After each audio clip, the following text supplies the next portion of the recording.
Now, I don't care about upsetting people because I don't like people. I love them, but I don't want liking people to get in the way of loving them. Because if I like you too much, I might not tell you the truth. But if I love you, I'm always going to give it to you real. Let's just deal with the truth. First of all, everybody who's running around broke talking about you don't spend no money on nothing, you're lying to yourself. The money is going somewhere. But what about using some of your hard-earned money to treat yourself? I tell women, if you go into the beauty shop every week, that's $50 a week, that's $2,600 a year. Get you a ponytail. It's $12.99. You'll be rich. Bankruptcy, foreclosure, I done wrote a bad check, this, that, and the other, honey. Don't come in here with no excuses. We are joined by author and financial expert, Dr. Lynn Richardson, along with rapper and author MC Lyte. They are here to tell us and share details on their book, Your Man and Your Money. I generally do not advise that couples, even when they're married, buy things together. Because if you buy everything together and you have a financial setback, then everybody's credit gets ruined. Everybody goes down. So here to help us figure out the budget for our big day is celebrity financial coach Lynn Richardson. Welcome, Lynn. The most expensive thing is either the dress or the people. Oh, well, you have to wear the dress. Yeah. I guess you got to don't get people? What are you trying to say? Here's the deal. The people cost money because they want to eat. You know what I eat. I know you might have your eyes on a hot new pair of shoes, but if you file your taxes properly, you might just be able to pay off those credit card bills, build a legacy for your family, and get those shoes. Wealthy people don't take pride in how much money they spend. They take pride and build legacy based on how much money they keep. Consider a business owner's policy, a straightforward package of coverages designed for the many sides of your business, so you can be sure everything you worked so hard to build is protected. Contact your local Nationwide agent or log on to learn more. How much do you spend each day on a cup of coffee? Think about it. It adds up fast. And before you know it, you spent more money on caramel lattes than you put in your savings account the whole year. I kept finding myself in a feast to famine situation. I'd have a whole lot of money, then I'd have no money because I didn't believe in budgets. I thought budgets were for poor people. Honey, I was crazy as all get out. Do you understand me? Why are we not wealthy? Why aren't we wealthy? It's because we have not tapped into our own power. So the first thing that we have to do as a sister in business is realize that we have to spend less money than we make. My dream was to help other people achieve their dreams. There is not an aspect of my life that has not changed due to the presence of my sister, Lynn Richardson. Because of her presence, everything has changed for me. You know, last year I could say we sort of quadrupled our income. This year, I mean, I'm sort of scared because it comes with bonuses for her. I finally got my money right, and now I want to help others get theirs right too.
Okay, so we are here, and thank you so much for all of the admonitions and the information that I received from you to make sure that our technical difficulties could be corrected during this time. So I want to just make sure that you can see, that you can hear my voice and you can see my screen. I just want to make sure for my team that you can hear my voice and see my screen.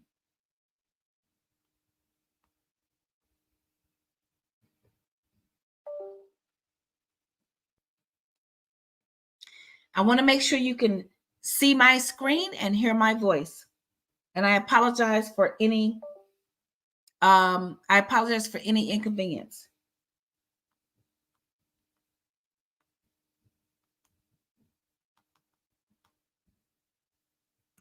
I want to make sure you can hear me. Can you hear me? I want to make sure for my team that you can hear me. Okay, awesome. All right, so we're going to get through review very quickly because we have already used up a little bit of our review time with the technical difficulties. Here on this screen, you can see what we've already gone through, and you can see where we are going.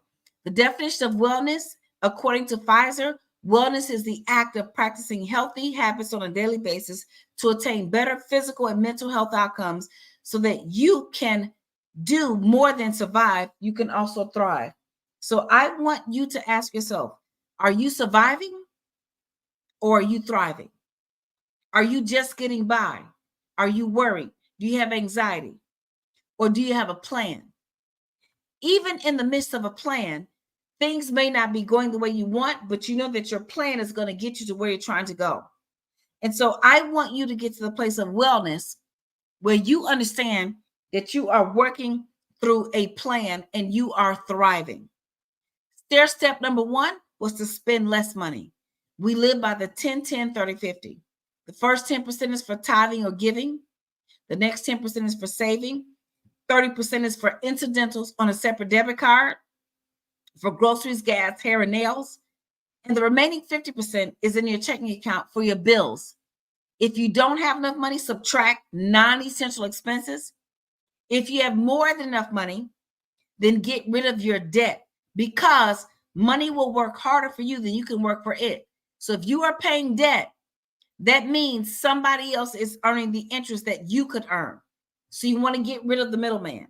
Number 2, get more money. One stream of income is hazardous to your wealth. You want 4 streams of income. As an employee, if you're blessed to be in that category, carry on. Self-employment, having a home-based business. B, business, having a business where you can leverage other people's time for money. And then investment, where you do nothing but watch your money come in based on the actions and the decisions that you have put in place. Okay. Number 3, get your money back. What do I mean? Start a home-based business so you can increase cash flow and minimize your taxes with access to hundreds of deductions.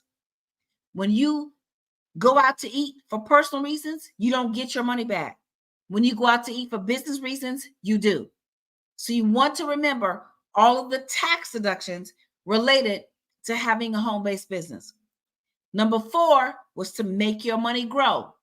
When you put your money in the right instruments, it can now start working as hard as you are working, or it can work harder than you are working. That's very important. And then number 5 was to protect your wealth. Protect your wealth with life insurance, business and key man insurance. I'm also going to add in here disability insurance, a pension. If you do not work on a job where they provide a pension, create your own with an annuity. Long-term care. You never know when you are going to be in a position where you cannot provide 2 activities of daily living. That could be feeding yourself, putting your own clothes, going to the restroom, transitioning.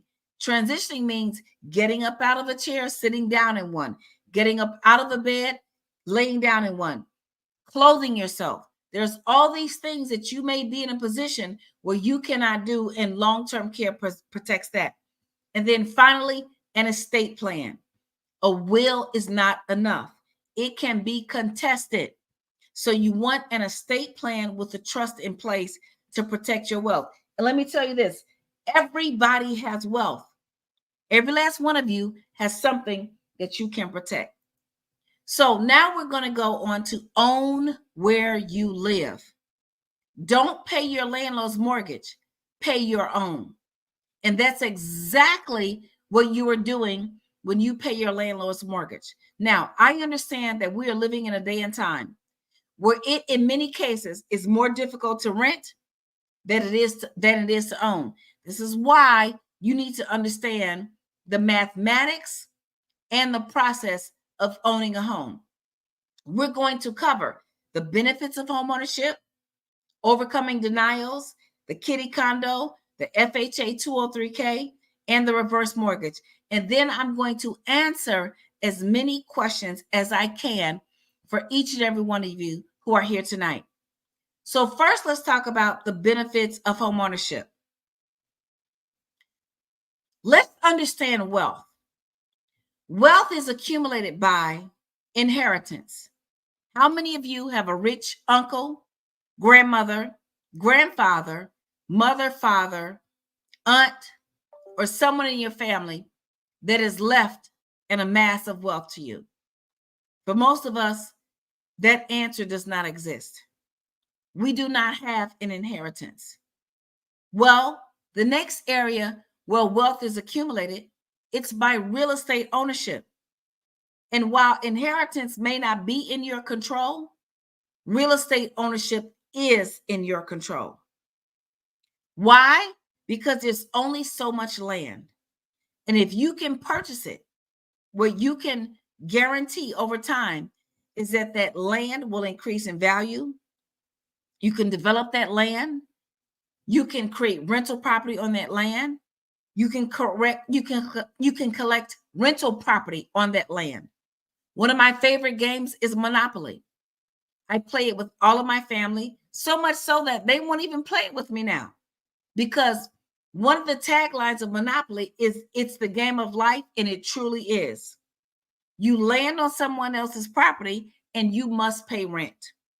So real estate ownership is one of the foundations to building wealth. Business ownership is another way, and we've talked about that. If you can create systems and franchises, you can see your way to wealth. Winning the lottery, that's only 1 in 5 million. What I'm going to tell you about real estate ownership can be a 100% chance of success if you follow the strategies. Business ownership can be success if you follow the strategies. But here's the deal about the lottery. You can play every day and never win. You can play every Sunday and never win. You can choose your favorite numbers and never win. So winning the lottery, although it is a path to wealth, it is not likely. What is likely and what is within your control is real estate ownership. And it is one of the simple, most utilized ways of maintaining your own existence on earth. And that is to make a decision to own where you live. Now, there may be other ways of gaining wealth, and those ways are mass, and they are out there in the space. You can get a sugar mama, a sugar daddy, you can figure something out. But I'm going to tell you, if you want to bet on something, if you want to bet on accumulation of wealth, if you want to bet on integrity, if you want to bet on equity, then where you place your bet is on homeownership. So I want you to understand that. And it does not matter what the interest rates are, because the interest rate on your rent is 1,000%. When I first came into the mortgage business, interest rates were 10%, 12%. It didn't matter, because if you are paying your landlord's mortgage, if you're paying $1,500 a month, then you are spending $18,000 a year on something that will never belong to you. In 5 years, it's $90,000. In 10 years, it's $180,000. How many of you have been renting for 5 years or 10 years? How much money have you given to something that will never belong to you? Now, I'm not saying today is your day to buy a home, but I am saying today is the day that you can prepare. Okay. So, step number 6 is to own where you live. So, let's talk about the benefits of home ownership. Let's talk first about the tax benefits. You get to write off the interest that you pay on your mortgage. Let's say, for example, your mortgage is $1,000 a month. 100 may be going to pay the loan down, but 900 is going towards interest. In the early days, you are paying more towards interest than you are towards the principal. So if I'm paying $900 towards interest every month, what is 9 times 12? That means it's $10,800 per month that I get to write off as a tax write-off. So that's going to help me pay less taxes, and at the same time, I'm gaining equity. The next benefit is net worth. Most people who have a positive net worth own real estate. That means I bought a property for $50,000 and now it's worth $100,000. I bought a property for $100,000 and now it's worth $500,000. I bought a property worth $500,000 and now it's worth $1 million. That net worth means something. Stability. You get to control your living circumstances. No one gets to tell you when you move, you make that decision. Financial security. When you are a homeowner, you can also get access to additional funds. For example, a home equity line of credit, so you can get solar panels or improve your property or take care of other emergencies. Social stature. There is a certain stature that you live in when you are a homeowner, and you have freedom. Now, let me be clear.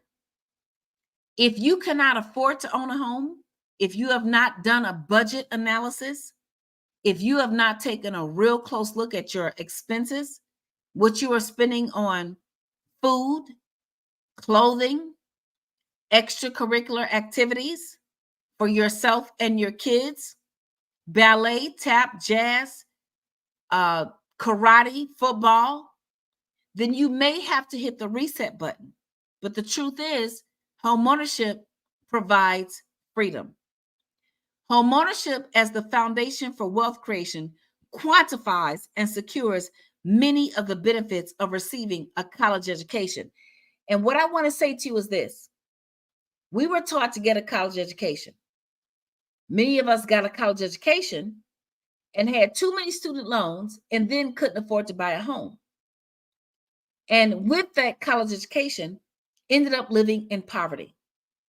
Well, home ownership is a precursor even to a college education, because there are many people who have student loans that are equivalent to a mortgage, but they don't have a house.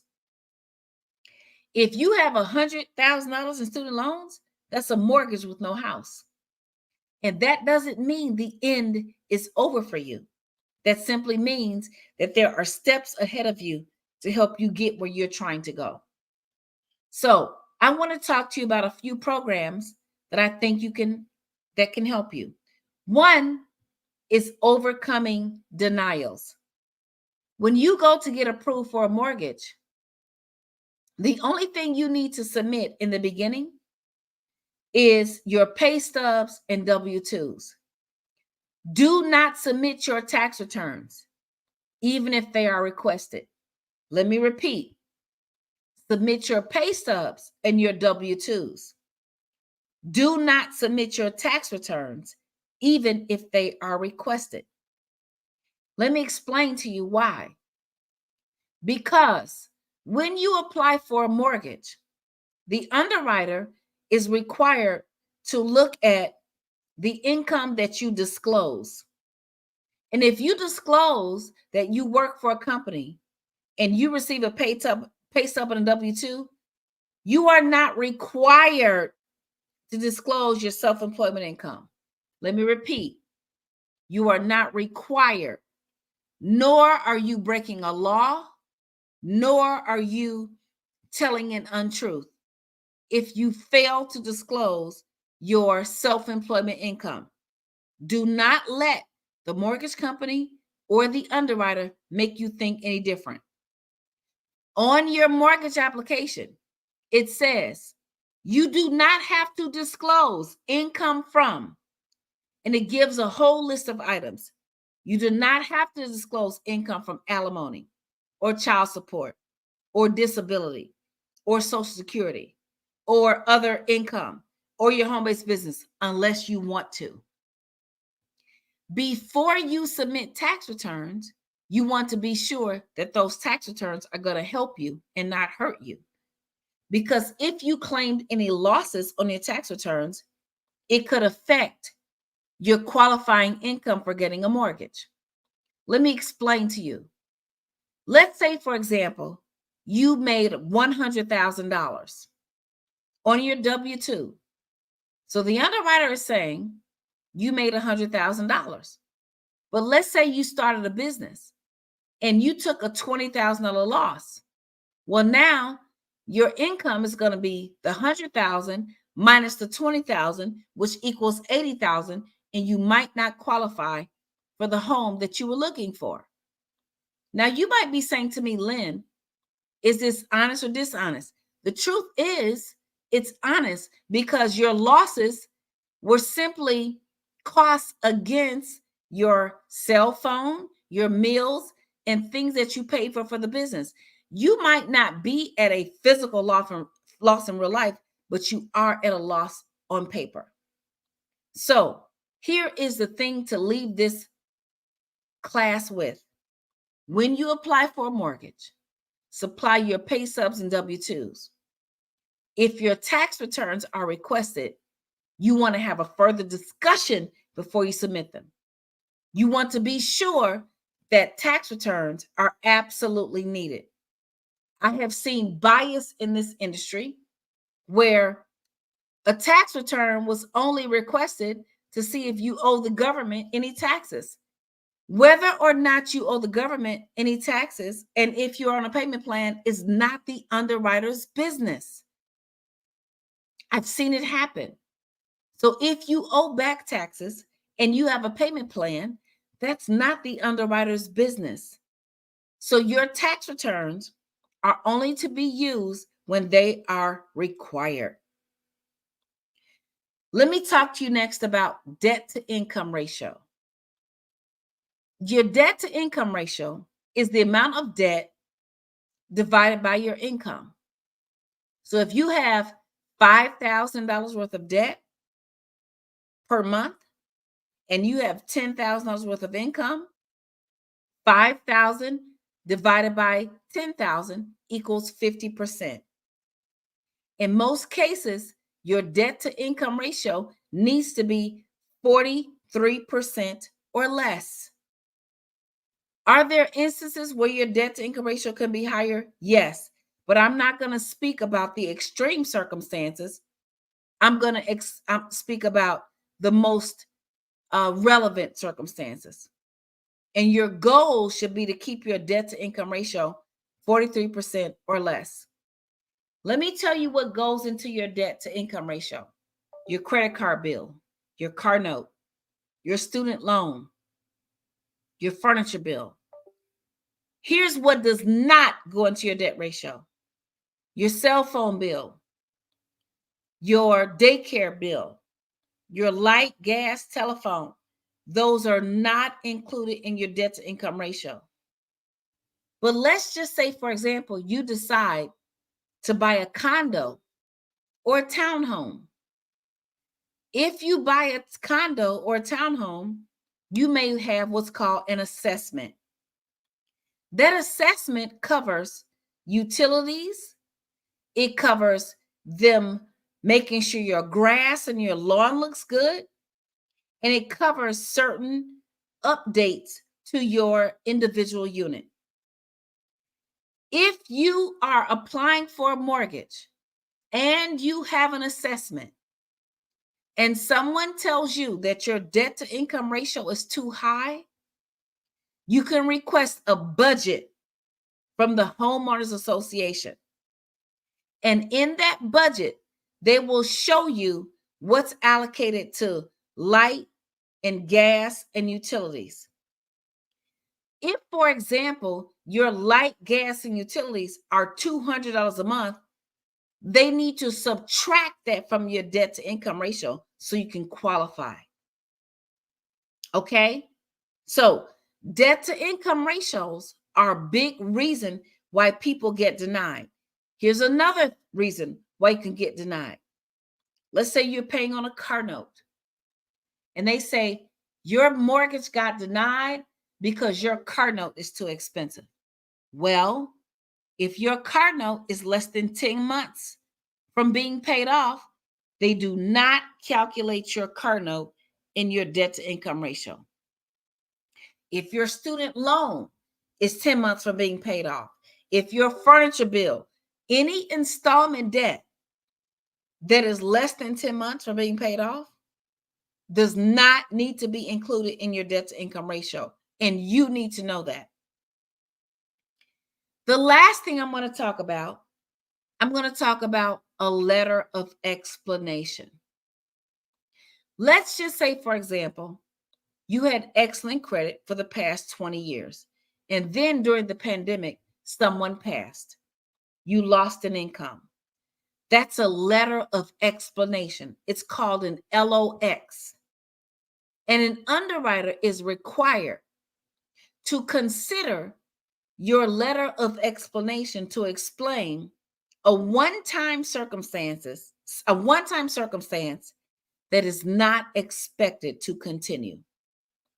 So if you are denied a mortgage, I want you to look at these three things: pay stubs and W-2s versus tax returns. Pay stubs and W-2s are what they are. A tax return is questionable. Debt to income ratio. Make sure that the debts that are included in your calculation actually belong there. And then letters of explanation. If you had an interruption of income, if your credit score dropped, if something happened due to COVID or a loss in income or a divorce or a death in your family, you can explain that and still get approved for a mortgage. As a loan officer, my job is to present your case to the judge. The judge is the underwriter. And if you are in fear that your case will not be represented well, then ensure that you're working with a loan officer who knows the industry, who can protect you. Okay? The next thing I want you to know about is the FHA 203K. This is a loan program that allows you to convert your home. You may find a 2-unit building that you want to convert into a single family. You may find a 4-unit building that you may want to convert into 2 units. You may find a single family home that you may want to convert into 4 units. As long as your property is 4 units or less, after you convert it, you can do an FHA 203K loan. This is for those of you entrepreneurs. Maybe you want a hair salon on the first floor. You want to live on the second floor, and then you want to rent out the third and the fourth floor. An FHA 203K is for you. The rent from your business and the rent from your tenants is going to pay your mortgage. It's brilliant. The other thing with an FHA 203K is that you have no mortgage payment for 6 months. So when you get an FHA 203K mortgage, you are assigned a HUD consultant. That is short for the Department of Housing and Urban Development. Marsha Fudge is now the Secretary of Housing and Urban Development. So one of her consultants will work with you and your contractor to make sure that your changes to your property are compliant and that they are reasonable. Some of the things that you can do to your home, you can update the paint, the carpet. You can update your kitchen or your bathroom, your bedrooms. You can add in new electricity systems. You can change it from electricity to solar panel. You can provide almost any update that you can dream of in your rehab. So you may be looking for the home of your dreams, but you can't find it, but you can certainly rehab it. And you will have a HUD consultant there to help you throughout the process. And during the rehab, there is no mortgage payment for 6 months. Okay? So let me give you an example. You can find a home for $200,000. The HUD consultant and the contractor will say, to rehab your home, it's going to take $100,000. You can get the loan for the 200 plus the 100. You can put down 3% or less and have no mortgage payments. So do not believe that you are stuck with the inventory that is out there. You can create your dream home. That's what I want you to know about the FHA 203K. You can create or convert your dream home. Very important. The next thing I want you to know about owning where you live is what I've taught my daughters about the kiddie condo. Many college students move out of the dorm midway through freshman year or sophomore year. And what they do is they go get 4 or 5 friends and they rent a condo or a townhouse. And they pay rent to someone else. And each of them is paying $1,200 to $1,500. So if it's 4 of you all, you are paying $6,000 a month. Well, what I'm saying is, and this is what I have done with my own clients, you can use the kiddie condo program and your college student can buy their own property. The college student does not need an income. All they need is a co-signer. The co-signer guarantees the mortgage. But then you move in 3 roommates. Most of those roommates are going to get a refund check the first or second week of school. And in many cases, they pay their rent up front. So your mortgage is paid. Your college student has no expense for housing because they're living for free in the bedroom of the townhouse or the condo, and the roommates are paying for the mortgage. So instead of renting, you are now owning where you live. And in the instance of one of my first customers, my first client, she's a member of my sorority, her daughter went to a state school. So she lived in one state, but she went to another state and went to a state school. Not only did she eliminate her housing expense in its entirety, she also reduced her tuition because once she bought the property in that state, she was an in-state resident, which meant her tuition went from $15,000 to $3,000. Okay? So the kiddie condo is something that you should be looking at. And whenever I talk to people from different cultures and backgrounds that are not underserved, they understand this and they get it. And even when that college student graduates, they understand they can either sell their property and cash out on the equity or continue renting and earn income. So it's all about a strategy and a plan for you to get to the next level. Now I want to talk to you about a reverse mortgage. And then after this, I'm going to open it up for questions and answers. A reverse mortgage provides an opportunity for the senior citizen who is 62 years or older to get paid. In a regular mortgage, you pay the mortgage, every single month, and your balance goes down. In a reverse mortgage, the mortgage company pays you and the balance goes up. So you might be thinking, Lynn, why would I ever do this? Well, do you have any loved ones who are trying to figure out how to pay for their diabetes medication or their rent? How to pay for their high blood pressure medication or their mortgage? How to pay for their light gas bills or their mortgage payment? And let me explain something to you all. As many of us who love our parents and our elderly ones, if you are not helping them with the expense, you're not helping. So, a reverse mortgage is a government program. In order to get a reverse mortgage, you have to speak with a HUD consultant.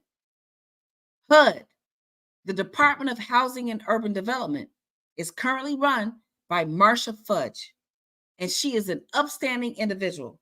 And if you want a reverse mortgage, you have to go through one of those programs. It is not a scheme to take your home. The government does not want your house. The government is now shelling out billions of dollars to help people who are in distress. If they wanted to get your house, they could just take it. This is a way to help individuals, senior citizens, who don't have the family support or the financial resources to live in comfort. Now, here's what I say. Let's say, for example, you're 65, you own a house. Let's say the house is worth $500,000. You only owe $100,000. You're still paying the mortgage. You're trying to figure out how you're going to make ends meet. Get a reverse mortgage. The mortgage company will still start to pay you every month $3,000, $4,000, $5,000 for the rest of your life. And at the same time, get a life insurance policy. I talked about life insurance during the stair step number 5. Get a life insurance policy. Get a mortgage credit life insurance policy to pay off the mortgage when you are deceased. That way, when you pass on, the mortgage still transfers to your heirs debt-free. The house transfers to your heirs debt-free, and it's paid off. Listen, there is more than one way to skin a cat. And if you want to achieve long-term wealth, at some point, you're going to own where you live. You're either going to own where you live and eliminate your housing expense or minimize it or increase your cash flow, or you're going to buy investment property. You're going to rehab property.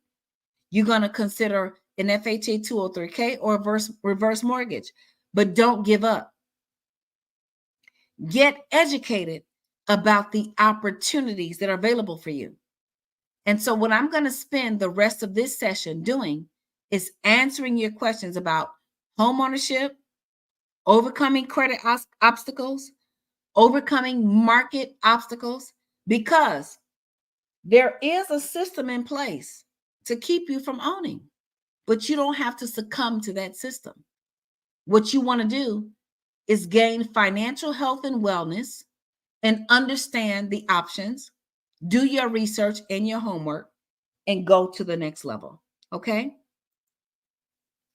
So your homework assignment is to get a home buying analysis at asklynn.org if you either don't own a home and you want to, or you already own something, you're trying to figure it out, okay?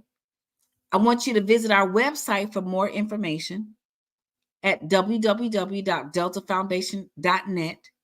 The link is there. And then if you have general questions that you want to ask on a consistent basis, just go to lynnrichardson.org and join our group where we're always answering any questions that you may have on a daily basis, okay? So I want you to be empowered. I want you to be inspired, and I want you to own where you live. So each and every one of these steps It's not something you can do in one day. Step number one takes about 30 to 60 days to complete. Step number two is a strategy, building streams of income. Step number three is a lifelong commitment. Step number four requires understanding what the options are. And step number five, protect your wealth, means you do one thing at a time as you have the resources. Step number six, own where you live. That too is a process. So I don't want anyone here feeling as if you are behind. You are right on time. What you are doing is getting the blueprint. And the blueprint is financial health and wellness. And I'm going to turn it over to my moderator. And I'm thankful to DREF and to Toyota for having this session with us today. I'm going to turn it over to our moderator now. And then when I come back, we will open it up for Q&A. Thank you so much. Good evening, everyone. Welcome, welcome, welcome to week 6 of the dynamic Financial Health and Wellness program presented by the Delta Research and Educational Foundation and made possible by the Toyota Foundation. We trust that you are receiving more helpful information this week. I know that I am. I am Antoinette Rogers, Director of Programs for DREF. And we are grateful, as always, to Dr. Lynn Richardson for her wealth of information. And we are grateful to you, our participants. We've been going for 6 weeks now, and we have some of you who have been with us for all 6 weeks. If you have been with us since the very beginning, we'd like you to take this time to either raise your hand or put a thumbs up on your device. There is some mechanism that will allow you to let us know if you have been here with us all 6 weeks, and we want to see who you are. We thank you for those who have been here with us, but if you haven't been here for all 6 weeks, we are glad that you are here, and we hope that you continue. We will be doing this through November 16th. And the wonderful news is that if you have missed any of our weekly sessions, you can go back and watch the replay on YouTube or on the DREF website. And that URL for the DREF website is www.deltafoundation.net. This week, we have been talking about owning where we live. And as is our custom, we have some great prizes this week to give away, including a book entitled Real Estate, a Quick Start Guide, and some gift cards. So I'd like to start by giving away our 2 books to the first 2 persons who logged on this evening, and they are Ayana T. and Sandy B. Ayana T. and Sandy B., please make sure that you email us at the email address provided in the chat.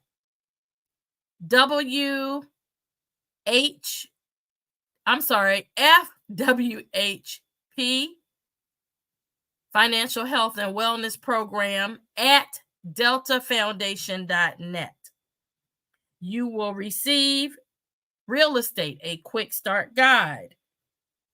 Now, each week, we always look to see where our participants are watching and from where you hail.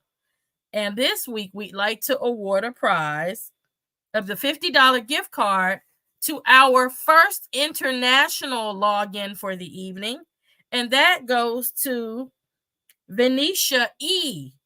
from St. Lucia, West Indies. I wish I were in St. Lucia right now. I'm going to have to figure out, Dr. Lynn, how to save my money so I can go on a vacation. All right. Each week, as is our custom as well, we always reflect on our homework assignments or our reflections. And one of the questions that we asked in the chat is, what is one step you've taken to put your estate plan in place? And we have Sharina G, who says she started her research on her estate plan.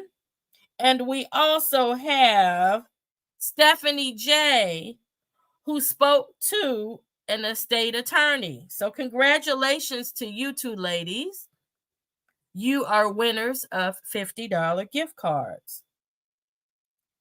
Next, we asked, how have you paid yourself? Dr. Lynn told us it's very important to pay ourselves to save. And we have Demia F, who says that she has money transferred from her paycheck into her savings account automatically each pay period. And we also have Darlene L, who says that she has put money into her 403 plan. We congratulate all of our winners. We thank you so much for tuning in. Stay tuned because you never know when we may pull out some additional great prizes. Back to you now, Dr. Lynn. Thanks, everybody.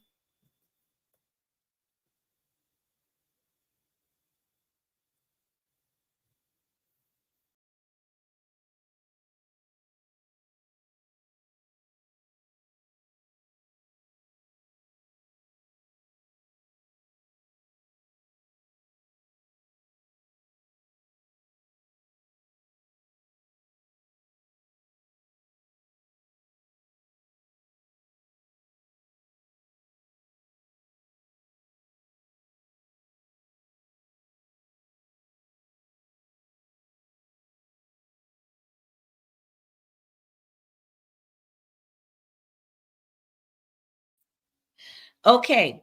Thank you so much. I want to make sure that we can get to all of the questions. And I have got my presentation on the screen. And I want to answer as many questions as I can and ensure that we can help as many people get on the road to homeownership and to owning where you live as possible. So do we have our first question? Yes. Good evening, Dr. Lynn. How do we get around the pressure they place in requesting the tax returns? The pressure is to say no. That's it. It's just as simple. You must remember that this is not a death sentence. You are not going to jail. It is not court. You are not required to submit anything that is unnecessary. And so when your tax returns are requested, you should ask, why do you want my tax returns? And they must supply an answer. If you are told, we want to see the income from your self-employment, you can say, I'm not using my self-employment income to qualify. I'm using my W-2 income to qualify. More important than anything is that you want to have an advocate. So when you don't have the answer, you have someone. That's why our community group is so important at lynnrichardson.org and at deltafoundation.net. So you can ask the questions to know if what you are being asked is legitimate. I need everyone here to understand discrimination still takes place. It is alive and well. It is one of the reasons why I'm here with you today, because I see it all the time. And so I want to be sure that you know your rights. And if you feel pressure to provide something that you are not required to provide, you need to speak up. That's an excellent question. Thank you.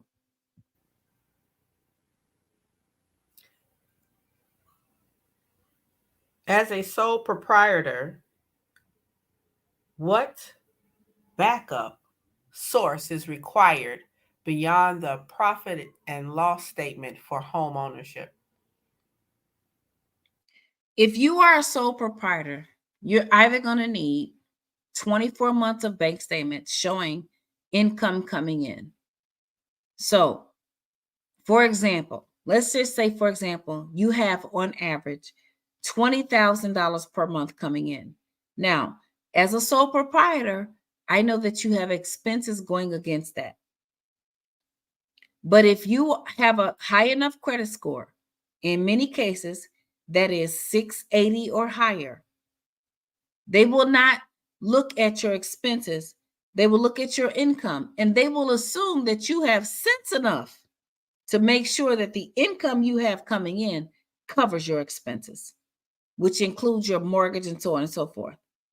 So that's why it's important to manage your credit score, which we're going to talk about in stair step number 7. And I have a whole system for personal and business credit in stair step number 7. So you should tell everybody to get here next week.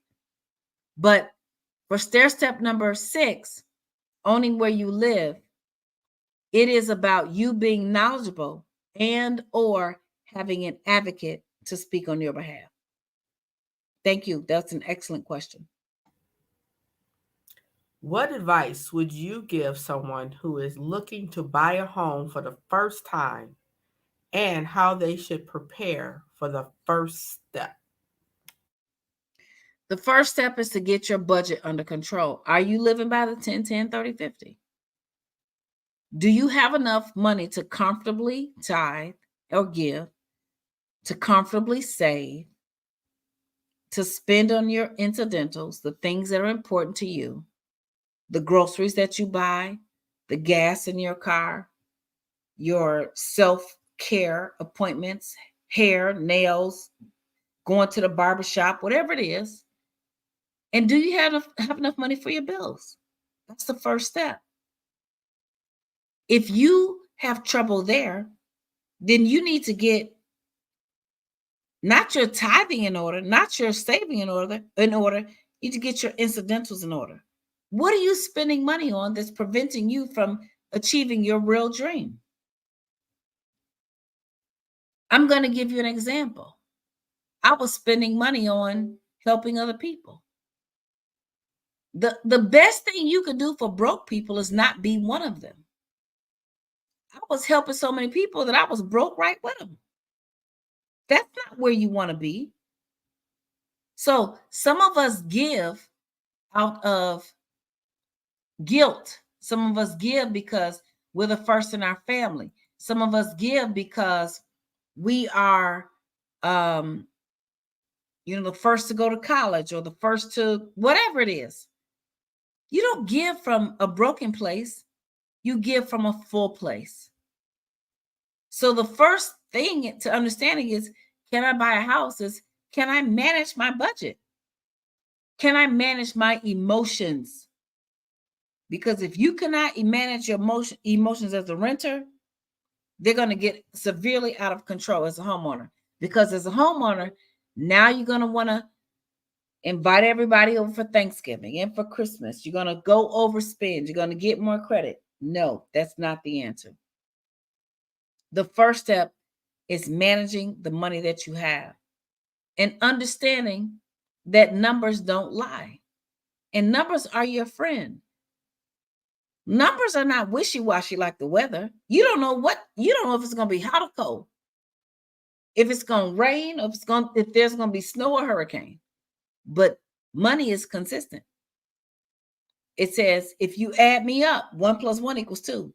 Every day, all day, no matter where you go, no matter what your color is, your gender is, your city, state, or zip code, I am consistent. So you should rely on the consistency of money being able to add itself up and always come up with the same sum. And from there, you can create anything. Thank you for that question. That was excellent. What if the senior citizen is renting and in financial distress?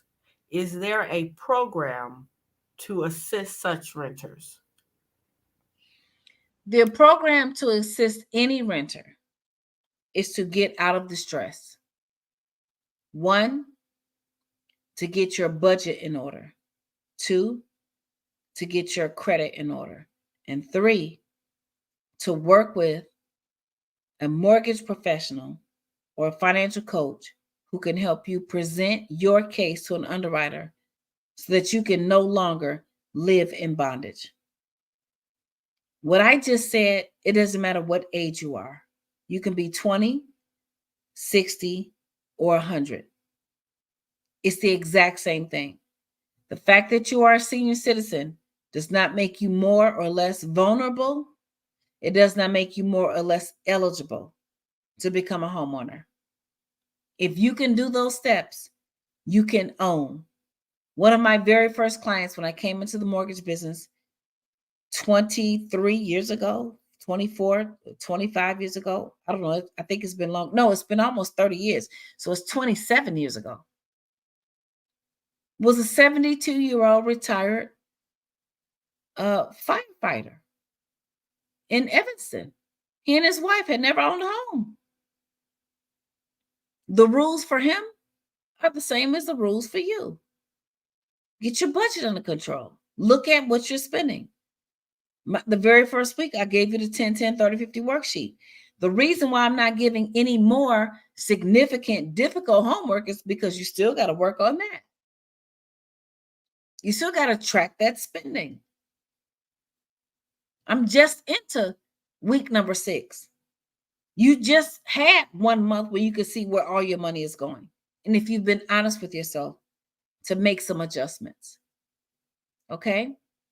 So senior or not, that is the strategy. Thank you for that question. What's next? I am a realtor. Why would you do a reverse mortgage versus a home equity line of credit? Equity line of credit has much less interest. The reason why someone would do a reverse mortgage is because a reverse mortgage does not require pay stubs, W-2s, a credit score, or a bank statement. That's why. Excellent question, realtor.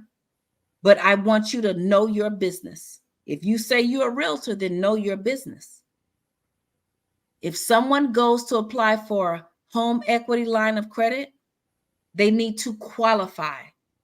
They need to show that they have more than enough income and substantial credit to pay back a home equity loan. And I want whoever asked that question, I want you to reach out to me personally because you don't know your craft if you're asking that question. And if you are encountering senior citizens with that knowledge, I pray for you and for them because you're wrong. So a senior citizen who is living on a limited income cannot qualify for a home equity line of credit because the debt to income ratio is too high. Let's take Miss Jones, who has a home worth $700,000 and she owes nothing on it or owns $100,000. And she only receives $1,200 in her Social Security and her pension. That means her outstanding debt cannot be more than 50% of her income, $600. Well, how much money do you want her to get? Do you want her to get enough money to buy a candy bar, a Snicker, or a pack of M&Ms? Or do you want her to have enough money to actually be able to pay down her debt and live the rest of her life in freedom? And when this question is presented to me by people who claim to be licensed in the mortgage industry, I'm going to tell you, it upsets me. Because this is the reason why our people don't get ahead, because of people who are unknowledgeable and spread negative, false narratives and propaganda. Now, if you are a senior citizen and your credit is in order, and you've got enough income, and you have equity in your home, then yes, go do a home equity line of credit any day, all day. But that's not who I'm talking to. I'm talking to the millions of senior citizens who are borderline homeless, whose children do not have any resources for them, who are struggling every month to pay their mortgage or their medicine. And nobody has a solution except the government. And it's called a reverse mortgage. So get educated. Do not be confused and do not be twisted into lies by people who don't know what they're talking about. And I have to say that because so many of our senior citizens are struggling because someone will come up and say and ask a question just like that. And I have to tell you, it's not something that I take on lightly. Senior citizens and babies should not be suffering. But every day we see them homeless and suffering without knowledge. Knowledge is not power until you put it into action. And if you are a senior citizen and you're struggling, please do not let a non-knowledgeable and unknowledgeable realtor, sibling, child, family member, or professional tell you what you should be doing. Go speak with a HUD advisor. I told you all early on, forget what people think. And I'm going to say it in this area. If you're a senior citizen, forget what people think. Get the knowledge that you need to make the decisions that you need to make to preserve your legacy and to live out the rest of your days in peace. Thank you for the question. What about the opinion that you should own an investment property before purchasing where you live? The opinion is just that. Everyone has one. That's what the answer is to that. Everybody has a different diagnosis. You cannot tell one patient that they should take a certain medication based on their individual circumstances and then give that same prescription to another patient. Every patient is different.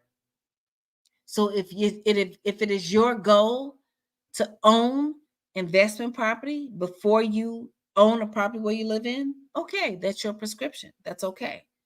But that's not everyone's prescription. Go and get the analysis and the prescription that belongs to you. Thank you for that question. Okay, so we have another question about the reverse mortgage versus the home equity line. What are the disadvantages of a reverse mortgage? And is it a better option than a home equity line of credit? There are no disadvantages to a reverse mortgage for someone who can't pay their bills, period. And don't ask that question again. Next question. Can I do an FHA 203K loan on my current home to do upgrades, or is that only if I am buying a home that needs to be rehabbed? Excellent, beautiful question. You can do a FHA 203K refinance on your existing property. So you may be in a property where you once had 5 bedrooms, but now you don't need that many bedrooms because your kids have gone off to college. You can convert that home into a 2-family and rent out half of that home, or a 3-family, rent out 2/3 of that home. You can go the other way. You can say, I had a 4-unit building and now I need all the space. I'm going to convert it into a single family. So you can use the FHA 203K refinance program to refinance or purchase. And in both cases, you will have no mortgage payments for 6 months. Excellent question. I have a money market account. Is that considered the same as a high yield savings account? I do not know the answer to that question. You have to go and check your bank statements to find out if your money market account is high yield savings. I can't answer that question for you without seeing your paperwork. Okay. Now, if you have a high yield savings account, you should have some communication that says it's a high yield savings account, and the interest rate should probably be 4% or higher. If it's not, I'm not going to tell you that it's not, but you need to either look at that paperwork or reach out so that you can have someone review it with you. Excellent question.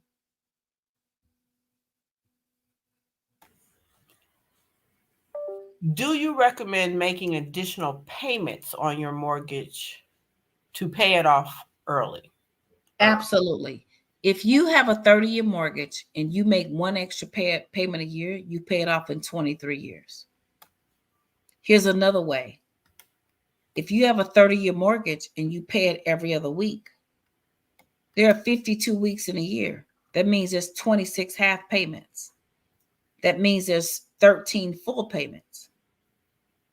If you pay it once a month, that's 12 full payments. So by paying your mortgage every other week, you essentially make one extra payment a year. So you pay the mortgage off in 23 years. But let me tell you this. Let's just say you decide to take your mortgage payment and pay it every other week. But then when you get that bonus or some extra money or whatever, you decide to send the mortgage company one extra payment above that. If you make 2 extra payments a year, you'll pay your mortgage off in 17 years. Okay? So, yes, owning where you live and paying a little bit extra. And for those, some people say, well, Liz, should I get a 15-year mortgage? I would say get the 30-year mortgage with the lower interest rate, because the 15-year mortgage is going to be a slightly higher payment and you're stuck. But if you take the 30-year mortgage and you just pay extra, you have the option to make the higher or the lower payment and pay the mortgage off in 17 to 15 years if you so desire. So excellent, excellent question. What's next? I believe you have answered all of the questions. I've gone through them a couple of times. Unless someone has something else, I think you're done for right now. Yeah, I would love for the person who has questions about the reverse mortgage to speak up, because I want that person to get educated, and I want that person to very, very clearly explain their fears, because unfortunately, we are talking about financial health and wellness for Black and Brown communities, and we are the ones who are losing. And if you are someone who is out there with a license and influencing someone with fear, then you are not helping them win, you are helping them lose. And what I want to do is I want to dispel the fear and the myths and get to the facts, because anyone who explores the facts of a reverse mortgage can only come up with one conclusion. And the one conclusion is that it is good for seniors who have financial troubles. We're not talking about such seniors who got excellent credit, who have enough money to get a home equity line of credit, who've got a job or a bank statement or W-2s, and they can qualify in their debt ratio. We're talking about those seniors. And if everyone here is honest, you may know a senior who is struggling. And let me tell you something. Prayer does not change financial struggle. We have to take action with prayer. Knowledge is not power until it's put into action. And faith without work is dead. So we have to take our faith and we have to add the work to it in order to make things happen. So I'm here to take more questions, and I'd love to. And I'd more specifically love to speak to whomever it is who still has questions about the reverse mortgage. because I know that's one of the areas that plagues us as a community.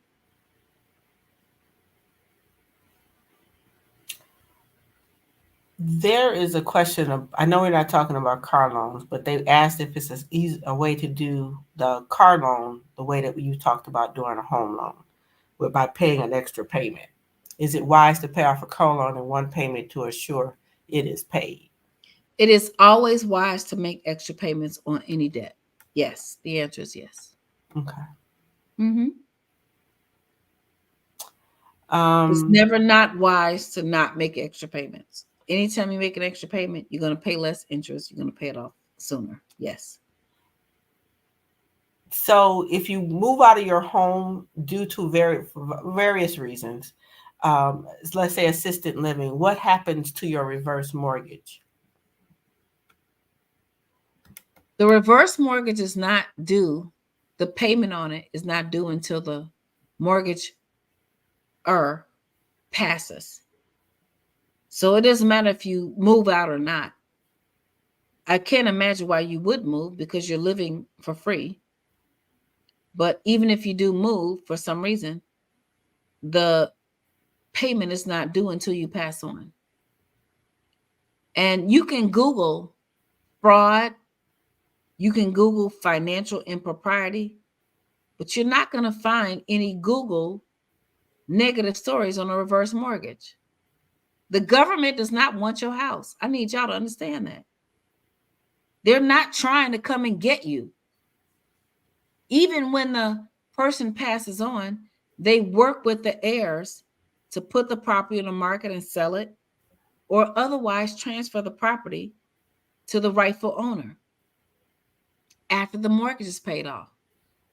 The question that I always have for children who are sobbing and crying, talking about, we don't want mama to have a reverse mortgage. Well, are you going to help her pay her bills and her light, her gas, and her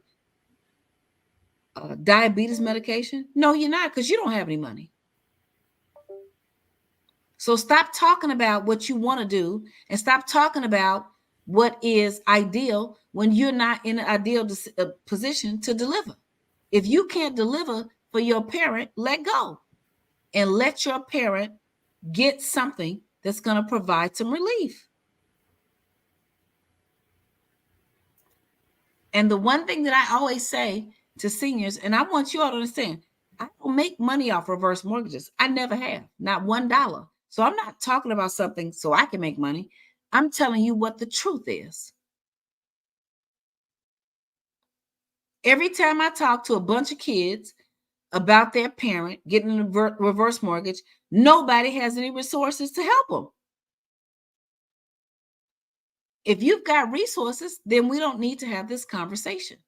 But if you don't, then let your senior citizen in your life have some relief.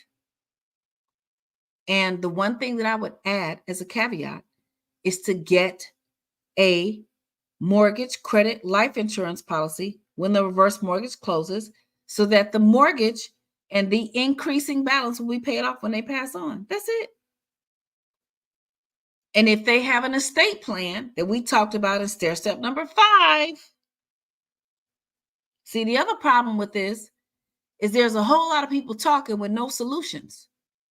And there's a whole lot of people talking without putting the proper steps in place. And those are the things that get me teed off, quite frankly. Because what I see is I see people suffering, and they don't have to. Not when you have knowledge. And my question is, when you have no knowledge, you got questions. And when you got knowledge, you still got questions that don't make you advance beyond the knowledge that you have. Advance beyond knowledge that you have and get answers and take action. But everybody, stop letting our seniors suffer, okay? There is help, and it's called a reverse mortgage. If you don't have the money to help them, get a reverse mortgage. If they don't have the money to help themselves, get a reverse mortgage. Okay? What's next? Okay, I heard about the NACA program to help minorities become homeowners. Do you recommend this program? I do not recommend any programs that is not the purpose of my lesson here today. If you wish to get a homeownership analysis, you can go to asklyn.org, and I have a team of people that can look at your individual circumstances, but I cannot endorse any privately supported programs today. The FHA 203K is a government program. The reverse mortgage is a government program. Kitty condo is government. Okay. So what I will tell you is what the government will endorse, but I cannot tell you about any other private organizations. You're going to have to get an individual analysis for that. But thank you so much for asking. How do you find a HUD advisor? Go to HUD.gov or speak with your mortgage professional. Go to asklyn.org if you need further assistance, or go to lynrichardson.org to ask the question and get links to folks, and also to deltafoundation.net with additional resources that we will supply. So you can do the proper research and find the people who support what it is that you have for your vision. All right. So I have a reverse mortgage question. Can you leave your home to an heir? The answer is yes. You can leave your home to an heir if you have a reverse mortgage. You do not have to worry about disinheriting your heirs. But I also want you to remember, it's your heirs who couldn't help you live. It's your heirs couldn't help you pay your bills. So your first priority is to make sure you can live the rest of your life in peace. And your heirs are second. But yes, you can leave the property to your heir. You want to ensure that the mortgage is paid off. And that's why you want a mortgage credit life insurance policy. Okay? So that's a great question. And I know, as I'm a mother, I'm not a grandmother yet, but I know as senior citizens, you're so concerned about your family members. But if they can't help you while you're alive, you need to help yourself. And that's just the truth, okay? So your first priority is to make sure you can live in peace.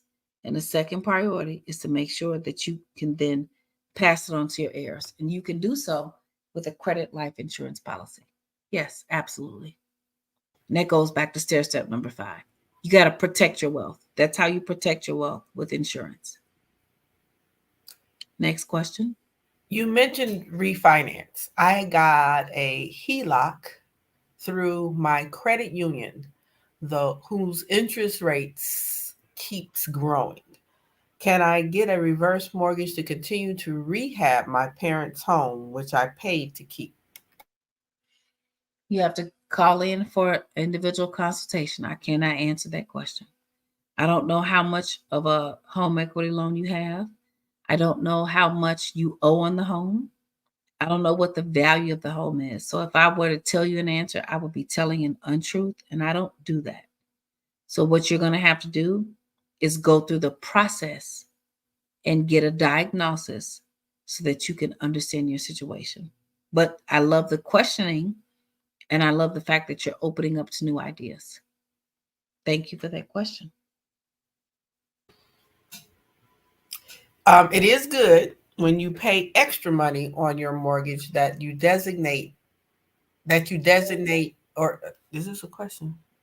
Okay. You said it was good to pay extra money on your mortgage. Do you designate the extra money to go directly to the principal, or does it go to the interest on the principal? Home? Okay. So when you pay the extra mortgage payment, it goes to the principal. Absolutely. Okay, great. Wonderful. Recently, Quick claimed an 88-year-old condo deed. It's fully paid for. They intend to stay in the home, and it needs work. Should it be transferred back and put into a trust, or get a reverse mortgage? What you need to do is talk to a financial coach and an attorney, because you know I cannot answer that question here.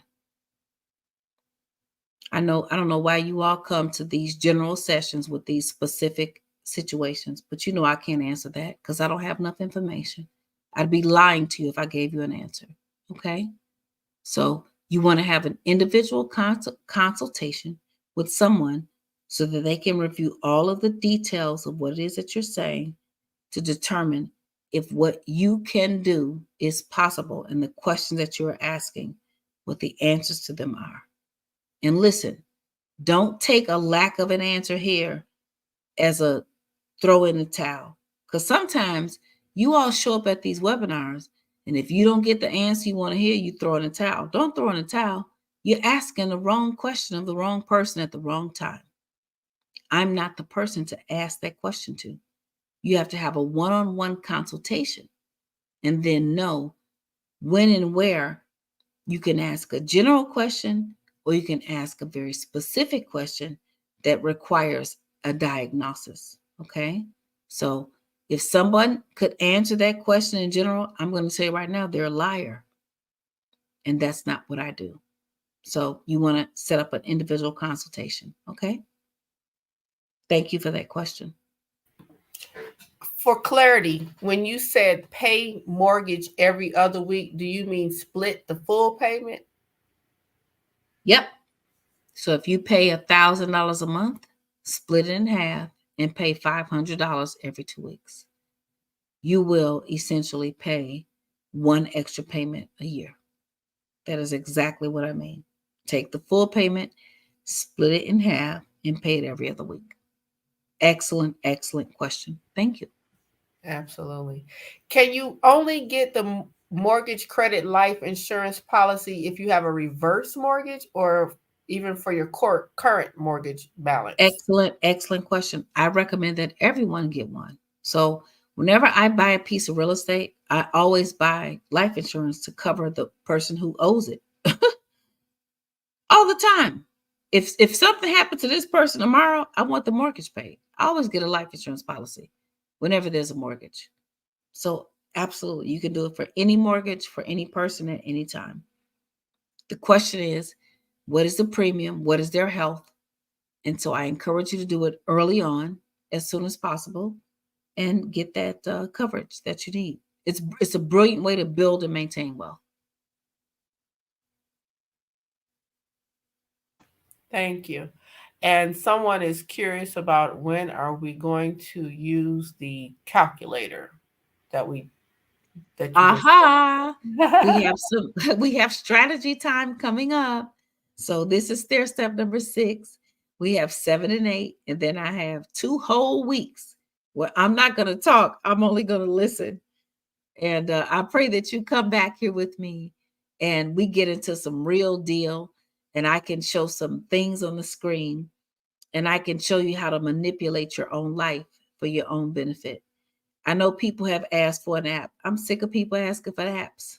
Get a calculator. Do the math. What are you afraid of? Punch the buttons. Learn what the factors mean and learn how to create your own wealth for where it is that you are trying to go. How do you know that the app even has the right information in it? I want to teach you what to put in the app. Okay?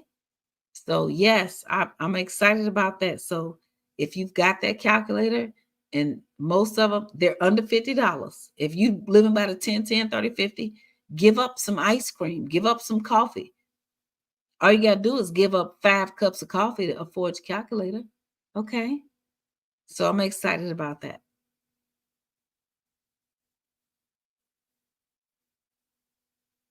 Okay, we're at the bottom of the hour, and it looks like we have answered more questions. All the questions, I'm sorry. Okay, excellent. We've answered all the questions. Okay, we're going to turn it back over to our beautiful moderators. Thank you all so much.